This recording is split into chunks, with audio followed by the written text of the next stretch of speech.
Good morning students, आज हम worksheet number 20 करेंगे। Based on the given below extract from the sound of music Ustad Bismillah Khan, answer the question that follow. Sound of music में दो parts हैं। एक तो है इवलिन का जो अभी हमने पढ़ा था पिछली वर्कशीट्स में, और एक है उस्ताद बिस्मिल्लाह खां। तो अब आगे पढ़ते हैं उनके बारे में। The sound of the shehnai began to be considered auspicious. जो साउंड ऑफ शहनाई है वो हमेशा ही शुभ मंगलदायक समझी गई है। And for this reason it is still played in temples and is an indispensable component of any North Indian wedding. इसीलिए शुभ होने के कारण उसको वेडिंग्स में बजाया जाता है, नॉर्थ इंडियन वेडिंग्स में, यानी कि उत्तरी भारत के क्षेत्र में पड़ने वाली शादियों के अंदर, और साथ में टेम्पल्स में भी बजाया जाता है। और इसको एक एसेंशियल पार्ट माना जाता है, यानी कि एक ज़रूरी पार्ट माना जाता है, शुभ मंगलदायक सूचक माना जाता है किसी भी वेडिंग के और टेम्पल में अच्छी चीज़ होने का।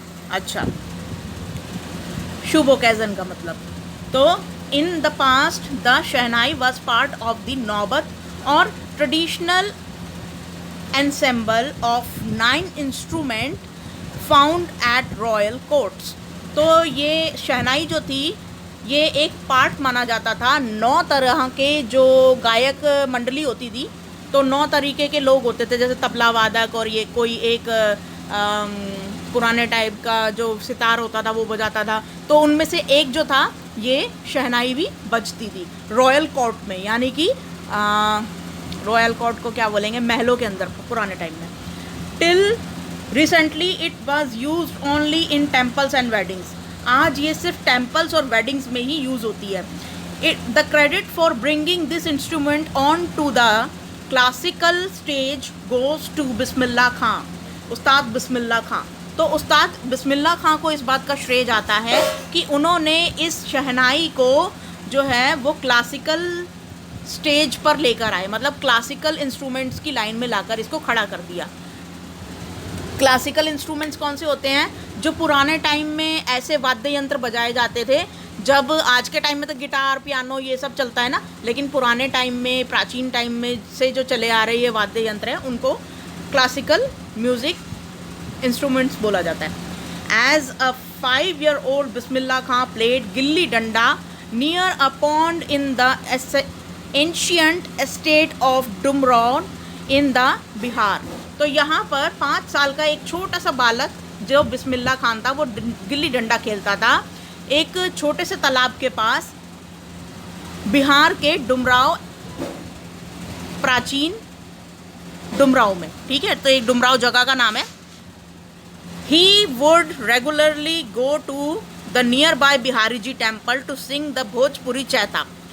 वो जो साथ में, मतलब जैसे पास में ही कोई बिहारी जी का टेम्पल था, बिहारी जी मीन्स भगवान श्री कृष्ण का जो टेम्पल था, उसके अंदर भोजपुरी चैता यानी कि भोजपुरी भजन गाने जाया करते थे। At the end of which he would earn a big laddu weighing 1.25 kilo का उनको लड्डू मिलता था। किसके द्वारा?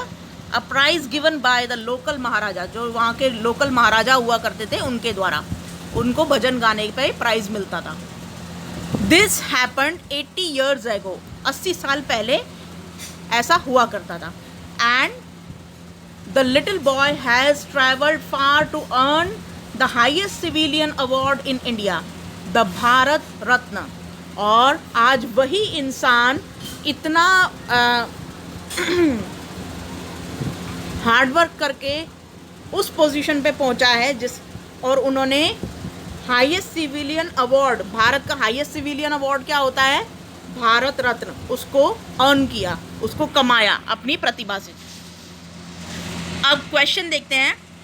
Question number 1, pick the odd one out of reference to the meaning of auspicious. देखो, ऑस्पिशियस का मतलब होता है मंगलदायक, शुभ। तो ये तीनों ही जो हैं, ये जो एक ये तीनों ही सिनोनिम्स हैं ऑस्पिशियस के। सिनोनिम्स का मतलब होता है पर्यायवाची, same meaning, similar meaning, synonyms, ये तीनों भी पर्यायवाची है। ठीक है, तो ये पर्यायवाची तीनों, ऑस्पिशियस का प्रॉमिसिंग, लकी और ब्राइट, तीनों ही मतलब होता है, यानी कि मंगलदायक, शुभदायक, ठीक है।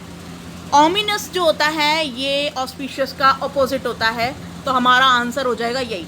हमें ऑड चुनना था, यानी कि इन पांचों में से ऑड कौन सा है, ऑस्पिशियस का इन चारों में से, ये जो चार ऑप्शन दिए हुए हैं इनमें से अलग कौन सा है, तो इसमें से ओमनियस जो है वो अलग हो जाएगा, तो हमारा डी ऑप्शन करेक्ट हो जाएगा, जो कि फोर्थ दिखाता है ओमनियस, यानी कि अमंगल, ठीक है, अपोजिट हो गया ना।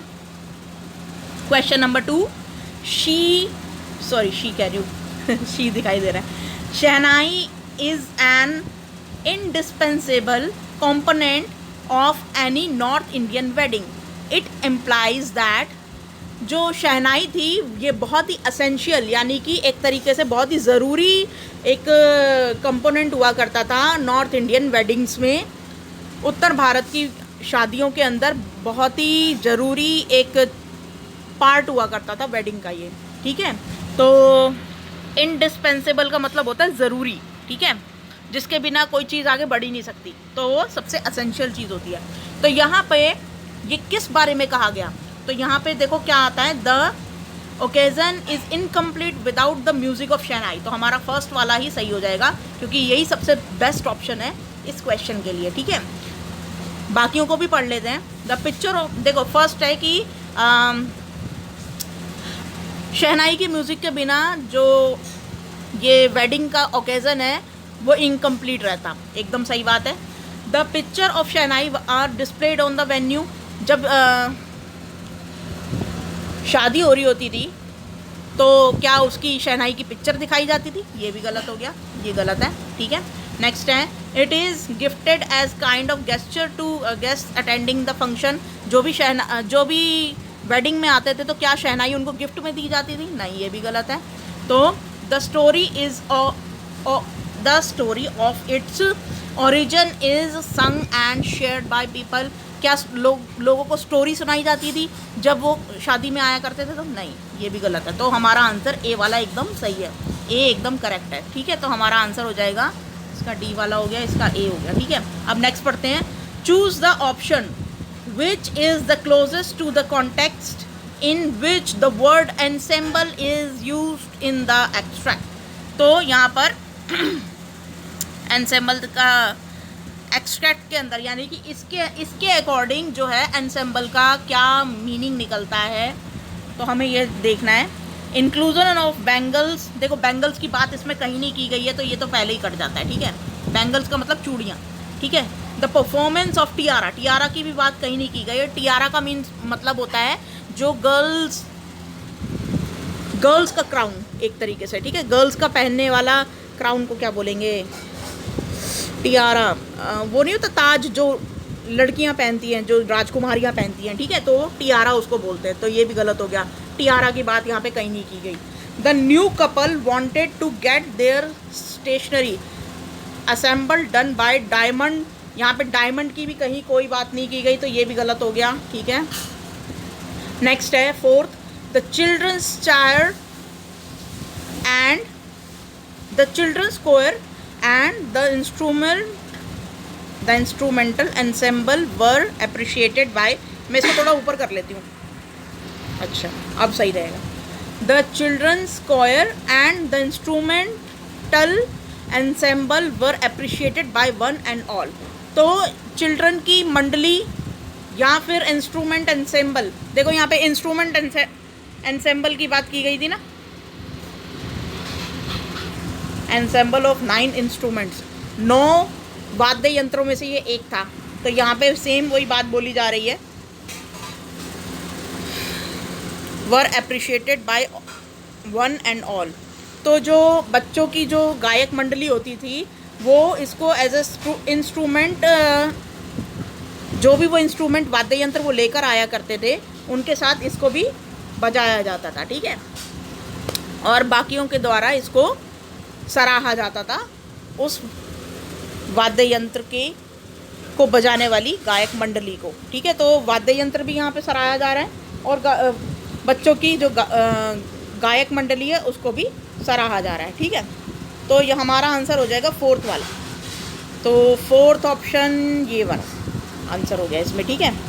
इसमें भी हमारा फोर्थ वाला था, नहीं नहीं नहीं नहीं, एक मिनट, इसमें ये था ए वाला और इसमें था फोर्थ ऑप्शन। चलो अब नेक्स्ट देखते हैं।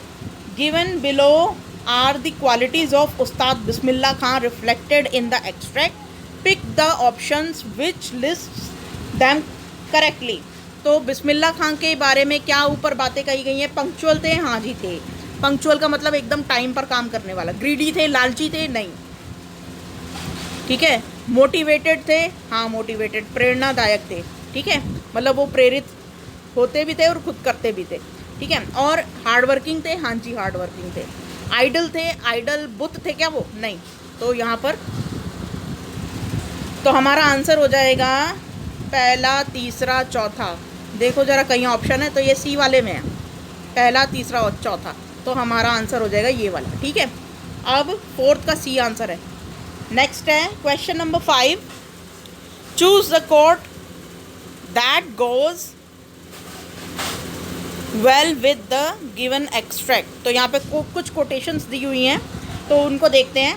मतलब कुछ किसी की जैसे वाणी होती है ना, किसी की कही हुई टिप्पणी होती है या किसी की कुछ बात होती है, उसको कोट्स में लिखते हैं।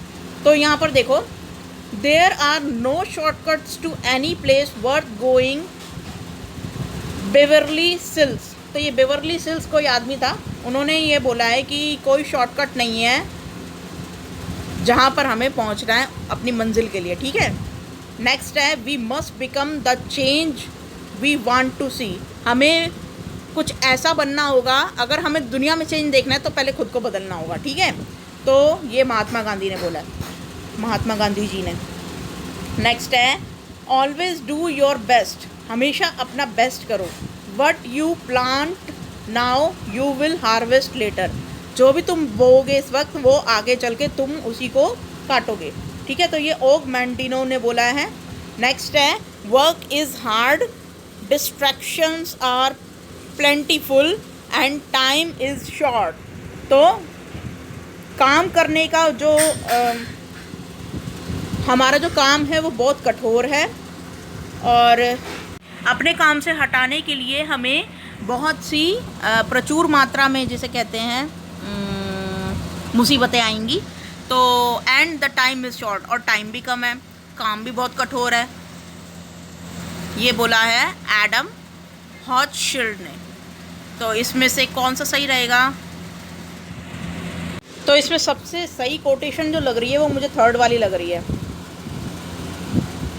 Always do your best, what you plant now you will harvest later. देखो उन्होंने बचपन में हमेशा जो है प्राइज़ जीता है 1.25 किलो लड्डू का, और फिर आगे चल के उन्होंने भारत रत्न जीता, ठीक है, भारत रत्न प्राइज़ लिया जो highest civilian award of India है। तो यहाँ पर अपना सबसे बेस्ट करो, ठीक है। जो तुम आज बोओगे वो कल तुम काटोगे, ठीक है। तो इस तरीके से उन्होंने बचपन में ही उनमें ये प्रतिभा दिख रही थी कि वो एक प्रतिभावान बच्चा है जो आगे चल के बहुत नाम रोशन करेगा भारत का। तो हमारा जो ये वाला सेंटेंस है ना, ये वाला सबसे बेस्ट लग रहा है। तो हमारा ऑप्शन 3 जो है ये करेक्ट हो जाएगा इसके अंदर, ठीक है। तो ये हमारे सारे आंसर्स हो गए, और इसमें ये था सी वाला, और इसके अंदर था जो भी था, ठीक है। तो एक बारी फिर से देख लो सारे आंसर्स। इसमें ऑप्शन 4 था, 1 मिनट, हाँ ऑप्शन 4 था। नेक्स्ट है इसमें सबसे पहला था, इसमें ऑप्शन 4 था, इसके अंदर ये वाला था थर्ड वाला, और सबसे नीचे था ये, अभी हमने किया सी वाला, ठीक है। तो हमारे आंसर सारे हो गए। आज की वर्कशीट में बस इतना ही था। Thank you.